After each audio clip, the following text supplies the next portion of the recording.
I'm just going to say that the Acorn thing was not Chuck's finest hour. Now, I think he was trying to make a comeback of some kind. Well, he was making he didn't need to make a comeback in 1999. He was at the top of his game. He was trying to make a lot of money, and he did. And well, where did that all go is the big mystery, because, darn it, he's in a nursing home. I know.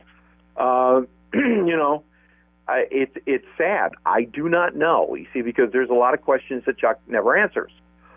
But because they're his business, by the way. I'm not putting him down for that. No. I will tell you that Chuck and Diane sacrificed more than anybody I know to help America. They did. Let me go on record right now as saying that. Don't put anybody in front of me that says Chuck was a shyster or don't do that, because I was there. I saw it firsthand.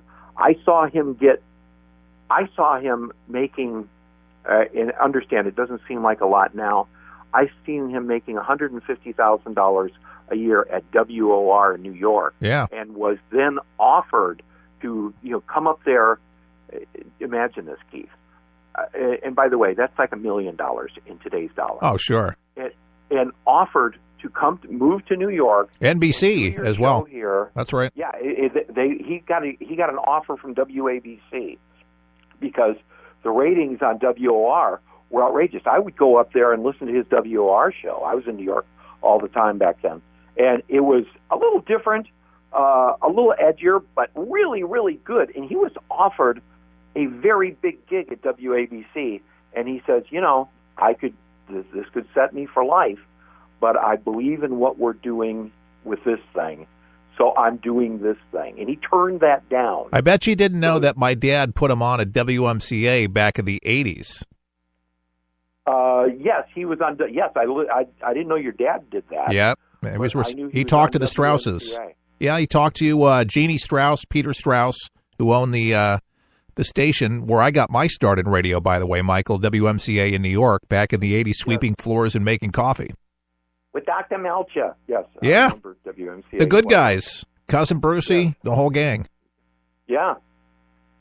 Is that now a Hispanic station? No, it's Christian. It's owned by Salem Communications. They've owned it for the last 10 years or so. Okay, that's a Salem station. Okay, that's interesting. But that was a powerhouse station back then, and Chuck was on there. Oh, yeah. I used to listen to him up there. Chuck was incredible to listen to. Chuck was absolutely incredible. So anyway, that's my advice as far as financing this whole deal. Go back to what your dad did. Yeah. And he monetized, that network very, very, very well. He did a very good job of it, and did wonderful. I thought you were gone, by the way. I thought I got an email from Sam Bushman saying that you were gone. Well, I popped on that's and all I right. listened to your last show. Okay. Now it's funny how God works. If you listen to the beginning of the program, maybe later on you'll catch the beginning, and I'll do some recaps through the hour. But it's been a back and forth thing where the last couple months been trying to just put a number out, and it just was too inflated for $5,000. But I talked to some people over the last week, and I had an overwhelming experience with just, you ever have those God moments where it directly comes from him, where, there's just no way that this happens reoccurring. I had like 8 to 10 people, tell me, gosh, you should be on the radio. You have this radio voice. And it just goes, and I wasn't even trying to put anything on. I was just trying to, do my thing and just with the conversation. And it just, again and again and again.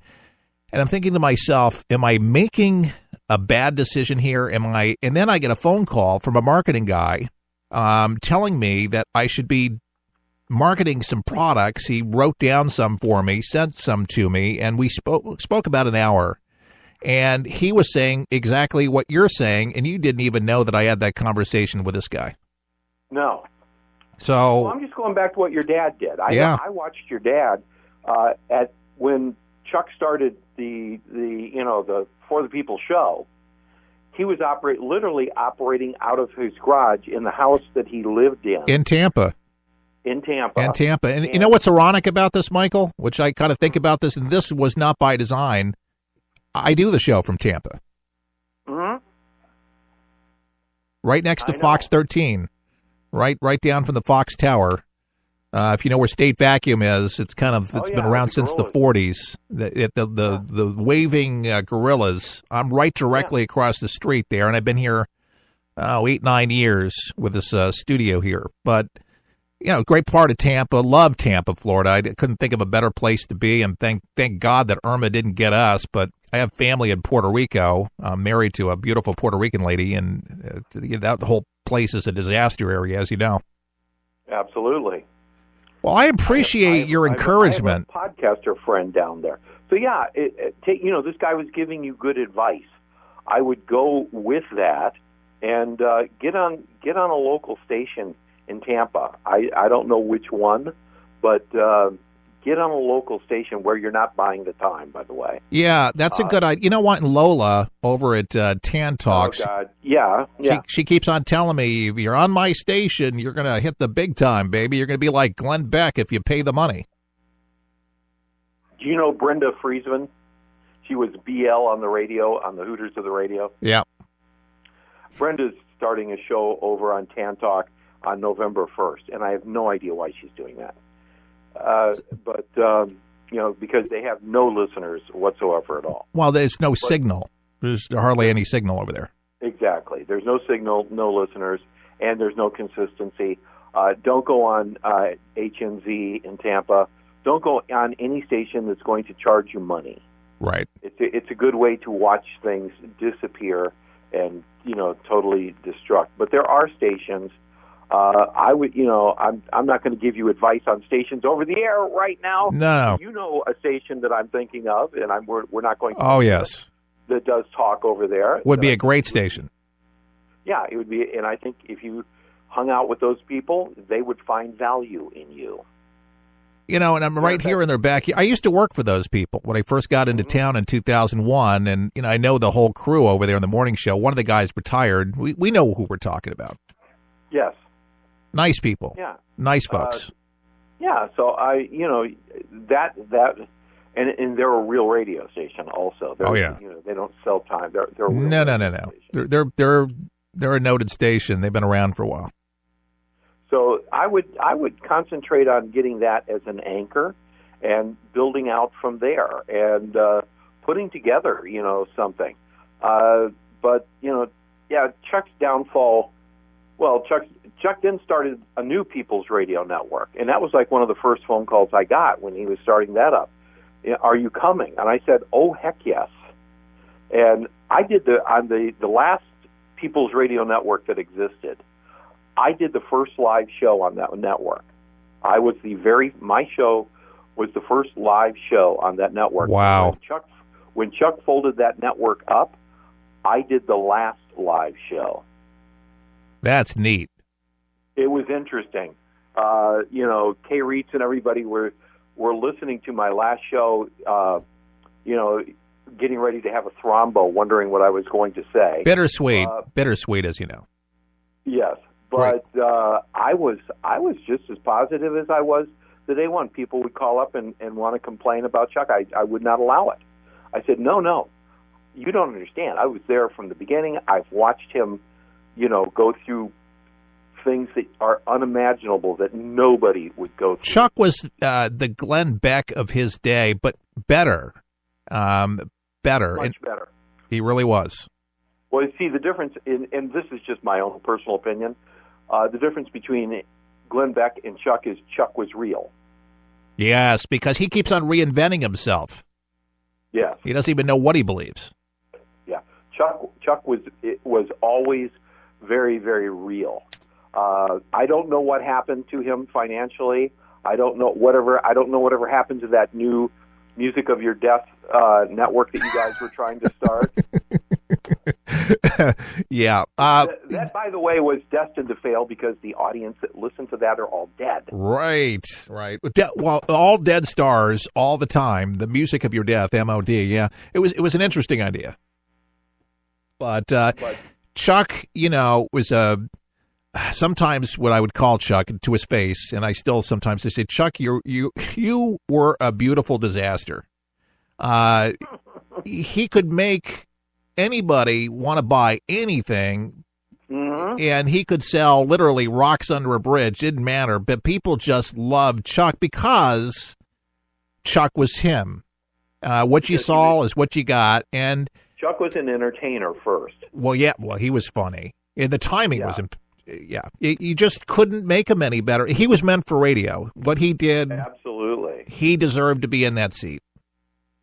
I remember one time many years ago, long before there was a For the People, when he was just a staff news kind of guy over at WFLA, like a million years ago. A hurricane came through, and at that time, FLA had new owners, and they didn't know what to do. And Chuck and a couple of the other people just said, "We got this." And they went in and they broadcast live for, I think it was like 28 hours, getting people through the hurricane. This was the one that was off the coast for like 2 days or something. My goodness. And Chuck just came in and they just took over. And after that, I will tell you that everyone in Tampa respected and knew who Chuck Harder was, because he guided people through the storm. And that was the very beginning, as far as I'm concerned, of Chuck's real career, because back then he guided people through the storm. Interesting. And as the nation started changing, not for the best, he continued and made a career of guiding people through the storm.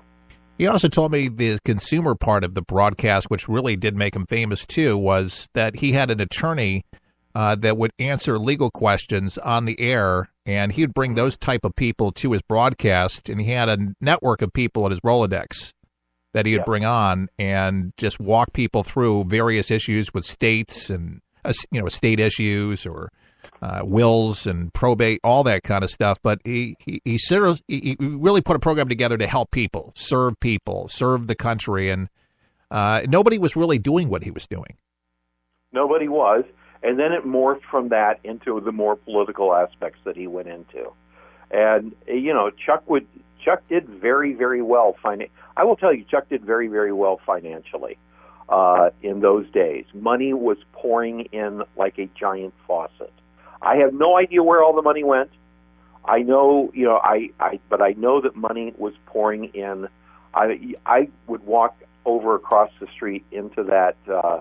By the way, I had a suite on the third floor of the Telford Hotel that was always available to me, which was quite nice. Oh, nice. But it was. I'd take my family, take all my kids, because I would drive up there to do the show before Blinky had my ISDN studio installed. We love Blinky.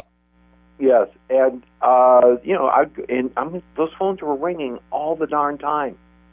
All of the time, those phones were ringing, and Chuck knew how to make those phones ring.